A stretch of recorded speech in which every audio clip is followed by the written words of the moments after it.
দিয়েছিলাম তামাকের।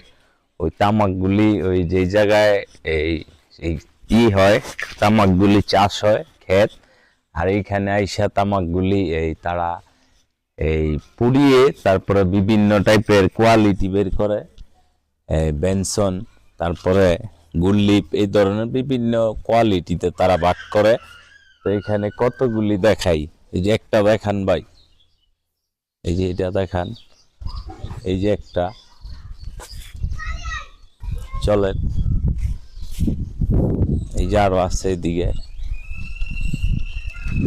এই যে তিনটা, এই যে একটা। তো এইখানে অভাব নাই, কতগুলি দেখাম। এই জায়গায় চাষই হয় এই তামাক, আর এইখানে পোড়ানো হয় আর বিক্রি হয় বিভিন্ন কোম্পানিতে। তো আপনারা অবশ্যই যারা যারা দেখলেন, আমরা পরবর্তীতে রাজশাহীর উদ্দেশ্যে যাইতেছি।